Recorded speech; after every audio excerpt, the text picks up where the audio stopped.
Glória a Deus, mais uma vez, paz de Cristo a todos, sejam todos bem-vindos em nome de Jesus. Bom que você está aí, bom que você chegou aqui nessa live, bom que você chegou aqui nesse momento onde nós vamos meditar na palavra de Deus. E nós estamos nesse tempo meditando nas parábolas de Jesus, na série que nós chamamos Um Passo de Cada Vez. E o passo que nós vamos dar hoje, o passo de aprendizado, o passo de conhecimento que nós vamos dar hoje, está no livro de Lucas capítulo 11, e é a partir do versículo 5 que nós vamos então ler esse trecho, essa parábola. A denominação da parábola que eu tenho aqui na minha Bíblia chama-se a parábola do amigo importuno. Mas eu coloquei um outro nome, eu dei o nome dessa parábola, a parábola do persistente, aquele que sabe persistir. E o contexto dessa parábola, Jesus aqui acaba, aqui no capítulo 11, ele então está ensinando a oração, que o título diz oração dominical, é a oração que a gente conhece como a oração do Pai Nosso.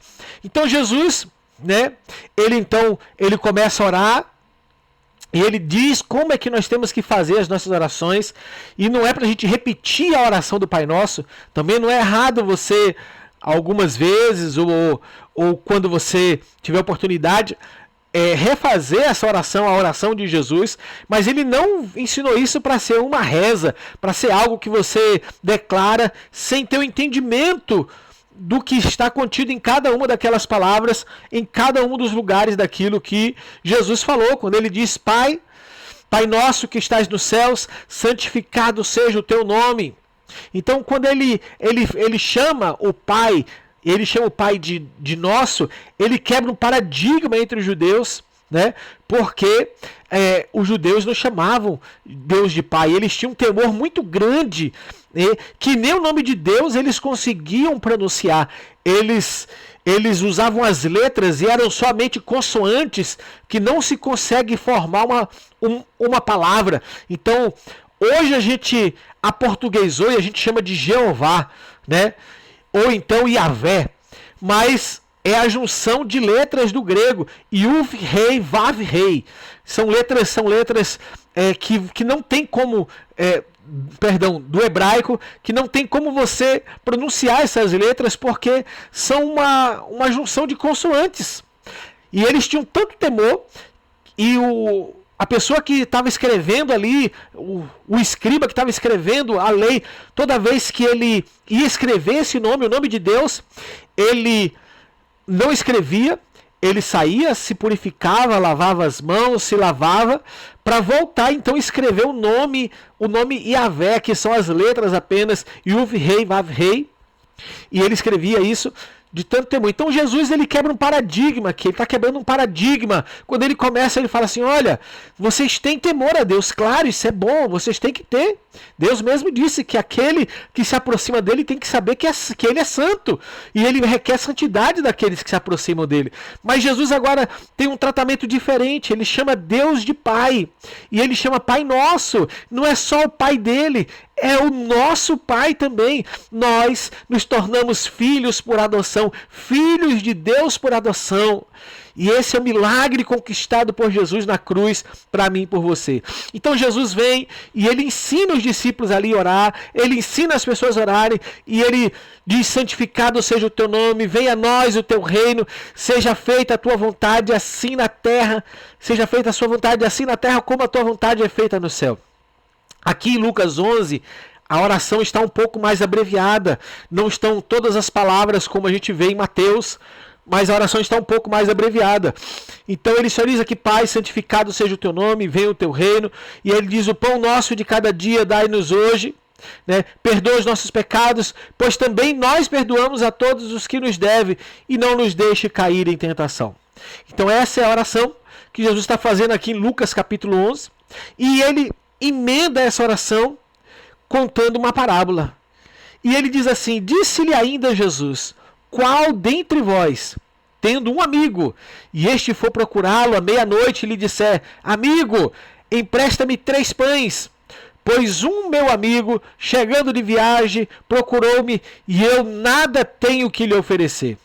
E o outro lhe responderá lá de dentro, dizendo: não me importunes, a porta já está fechada, os meus filhos já estão comigo também, já estão deitados, não posso me levantar para te dar. Digo-vos que, se não se levantar para dar-lhe por seu amigo, todavia o fará por causa da importunação e lhe dará tudo o que tiver necessidade. Glória a Deus! Essa é a parábola do amigo importuno ou a parábola do persistente. Por que eu gosto de dizer que essa é a parábola do persistente? E Jesus, algumas vezes, ele vai nos ensinar na palavra de Deus sobre a importância da gente persistir sobre algumas áreas que nós temos orado, sobre algumas coisas que nós temos colocado diante do Senhor. E Luciano Subirá, ele usa uma frase, e eu acho muito legal essa frase que ele usa. Ele diz que a oração não é você tirar de Deus tudo o que você quer. Não é você alcançar e acessar o céu e ir até Deus para você tirar de Deus tudo aquilo que você quer, tudo aquilo que você precisa. Mas a oração é uma ferramenta para Deus tirar de nós tudo aquilo que Ele quer de nós. Então, quando Jesus ensinou na oração, Ele diz assim: seja feita a tua vontade, assim como ela é feita aí no céu, seja feita aqui na terra. E Jesus nos ensinou lá no Getsemane, quando ele estava orando, ele disse: Pai, se possível, passe de mim esse cálice, todavia não seja feita a minha vontade, mas a tua. Então, Jesus nos ensina que a nossa oração, quando ela se liga com a vontade do Pai, quando ela entra em conexão com a vontade de Deus, é quase que certo de que a bênção vai vir. Então, antes de você orar, você pode perguntar: será que Deus queria que isso acontecesse na minha vida? Será que isso seria a vontade de Deus? Será que isso seria um plano de Deus sobre a minha vida? Então, tem até um outro pastor, e ele disse que a gente oraria muito mais inteligentemente se a gente orasse segundo a palavra de Deus, se a gente orasse segundo a Bíblia, em vez da gente orar segundo os nossos desejos, segundo as nossas vontades, porque Jesus disse: porque estáis ansiosos com o que haveis de comer, com que estáis ansiosos com a vez de beber, né? E aí ele vai falar que os lírios do campo não tecem nem fiam, todavia se veste melhor do que os reis, né? Que as aves dos céus, elas não semeiam, não plantam, mas não falta alimento para elas. E aí Jesus disse assim: buscai primeiro o reino de Deus. Primeiro o reino de Deus e a sua justiça, e todas essas coisas nos seriam acrescentadas. Então, o caminho que Jesus nos diz, o caminho que Jesus nos mostra, que nos apresenta, é orar a vontade de Deus. É conhecer a vontade de Deus. E a gente conhece a vontade de Deus através da palavra de Deus. É o melhor lugar para nós conhecermos a palavra de Deus. O desejo de Deus é conhecer a palavra de Deus. Então, fica o meu desafio para você buscar na palavra de Deus os motivos pela qual você tem que orar.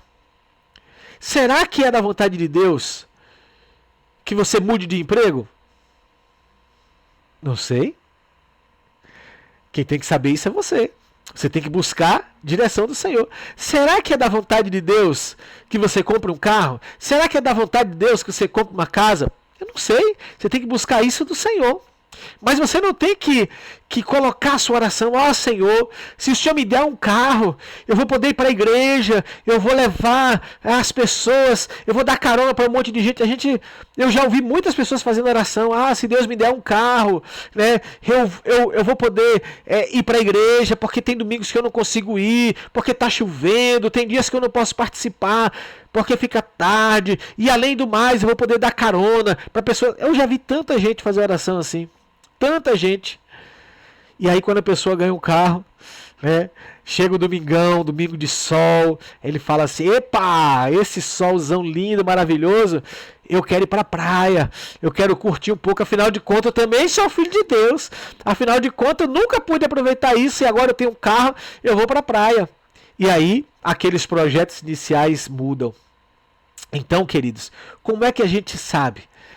A primeira coisa, a vontade de Deus é tudo aquilo que é eterno. Quando você ora pela salvação de alguém, aquela vida salva é uma vida eterna. eterna com Cristo. Então, nós temos que focar o nosso coração, focar os nossos esforços, focar a nossa caminhada naquilo que é eterno. Aonde a ferrugem não consome, aonde a traça onde a ferrugem não corrói e a traça não consome, é aí que nós devemos colocar o nosso tesouro, é aí que nós devemos focar. E aqui Jesus, então, ele vem, depois de ensinar a oração, ele vai falar sobre a persistência da oração. Ele vai falar sobre a importância de nós persistirmos e continuarmos orando persistentemente sobre aquilo que nós queremos no Senhor, apresentando a Deus. E ele fala essa comparação, olha, tem dois amigos, um deles de madrugada, e ele diz aqui, né? Ele diz assim, qual dentre vós sendo amigo, e esse for procurá-lo à meia-noite, à meia-noite lhe disser, amigo, empresta-me 3 pães. Já pensou alguém bater na porta da sua casa à meia-noite? Né? Ei, abre a porta, me dá um pouco de comida aí, me empresta 3 pães, empresta um pouco de açúcar, me empresta um café, me empresta um macarrão, empresta aí um pedaço de carne, né? Porque chegou a visita na minha casa, eu não tenho nada para oferecer para ela. E aí o amigo lá dentro, o que será que ele vai dizer? Ei, já estou deitado, tá todo mundo dormindo aqui, não vou não. Mas muito pelo contrário, se não fizer isso pela amizade, ele vai fazer pela importunação, para que aquele persistente pare de perturbá-lo e vá embora. Então toma aqui o que você quer logo, toma aqui o café, toma aqui o açúcar, toma aqui o pão, toma aqui a carne, toma aqui o macarrão. Ó, vai para lá que eu quero dormir. É assim que Jesus está dizendo. E é claro que ele está fazendo esse paralelo para nos mostrar que nós podemos chegar diante de Deus e colocar os nossos pedidos, apresentar a Deus as nossas necessidades, apresentar diante de Deus aquilo que nós precisamos. E Deus não é esse amigo que vai abrir a porta para não ser importunado, não. Deus tem prazer em nos abençoar. Ele diz que ele é galardoador, que ele é abençoador, que ele tem prazer em presentear aqueles que lhe buscam. Esse é o Deus que nós servimos, esse é o Deus que Jesus está apresentando aqui. Então, em nossas orações, nós temos que ser persistentes. Por isso que nós oramos frequentemente, todos os dias, apresentamos a vida dos nossos filhos, declaramos que os nossos filhos pertencem ao Senhor. Por isso que nós apresentamos a nossa vida ministerial diante do Senhor todos os dias e dizemos a Ele, Senhor, usa-nos conforme a Tua vontade, capacita-nos conforme o Teu querer. Seja feita a Tua vontade, Senhor. E é claro que apresentamos também necessidades urgentes, necessidades emergentes, mas Deus sabe de que a gente precisa disso. Deus sabe aonde está apertando o calo. Deus sabe a situação que você está aí agora. Deus sabe as dificuldades que você está passando e vivendo. Como você está somando aí os centavos para pagar as contas no final do mês. Deus sabe de tudo isso. Mas o que Jesus disse assim, não fique inquieto por isso.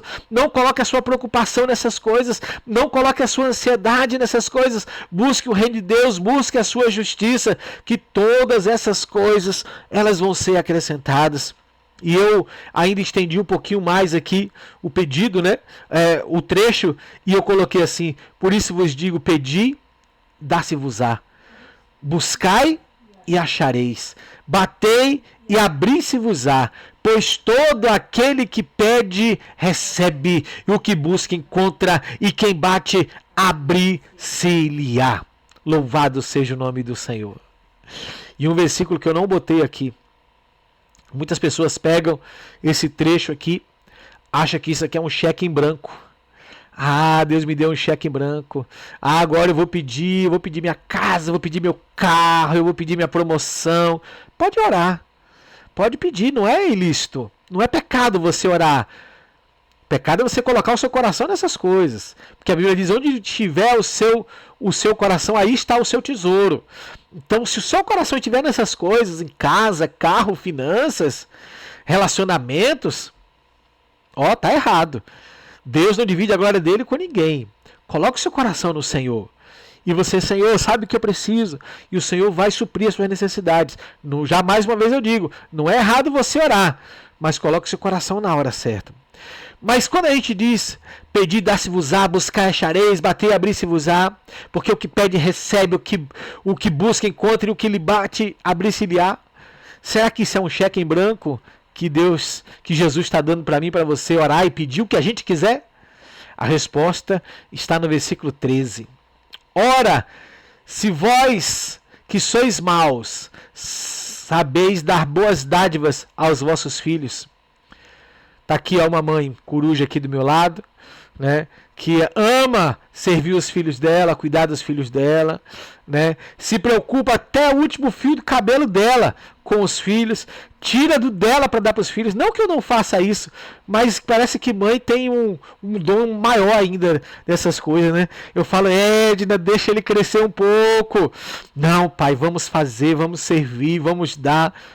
Tá certo, é o coração de mãe.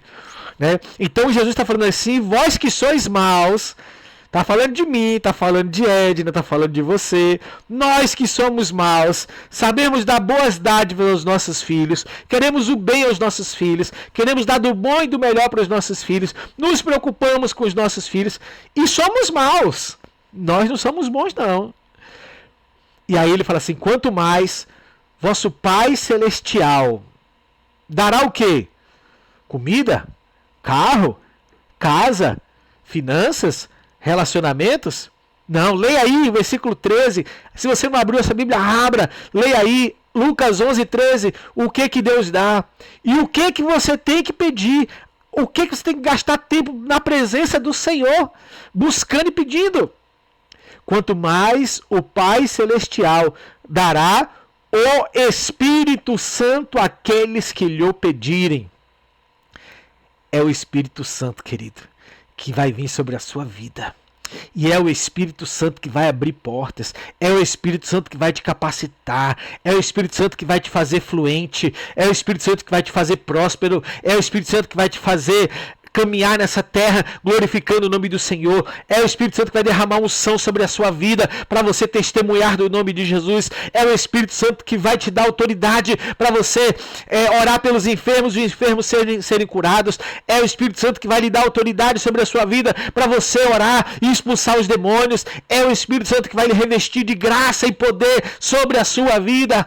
A nossa oração não tem que ser pelas coisas materiais. A nossa oração não tem que ser pelas coisas que perecem, mas a nossa oração tem que ser pelo enchimento do Espírito Santo, porque quando nós somos cheios do Espírito Santo, nós seremos plenos, completos da vontade de Deus, e Ele vai nos usar, Ele vai nos capacitar, Ele vai nos enviar, e nós vamos ser instrumentos nas mãos do Senhor. Que a sua vida seja cheia do Espírito Santo. Eu não sei o quanto do Espírito Santo você conhece, eu não sei o quanto do Espírito Santo você já provou na sua vida, mas eu te desafio, assim como Jesus disse, aquele que pede, recebe, aquele que busca, encontra, aquele que bate, abrir-se-lhe-á, que você peça o Espírito Santo, diga, Espírito Santo, enche o meu coração, Espírito Santo, enche a minha vida, Espírito Santo, eu quero mais da tua presença, eu quero mais de ti, eu quero te conhecer mais, eu quero ser mais cheio da tua presença, e eu quero que você use essas 24 horas para buscar o enchimento do Espírito Santo sobre a sua vida, porque de todas as coisas que você precisa, de todas as necessidades que você tem, Jesus conhece de todas elas e Ele vai cuidar de cada uma delas. Mas se você for cheio do Espírito Santo, você vai ser o instrumento do Senhor, e é esse o meu desejo, que eu seja o instrumento do Senhor onde quer que eu esteja. Ele conhece as minhas necessidades, Ele conhece do que eu preciso, mas eu quero gastar tempo na presença dEle, em conhecer mais, em ser mais cheio do Espírito Santo, em ser mais pleno na presença do Espírito Santo. Que Deus te abençoe, que Deus te revista, que Deus te capacite, que Deus te encha, e que esse seja um tempo do Espírito Santo de Deus se manifestar na sua vida e através da sua vida. Deus te abençoe, em nome de Jesus. Amém.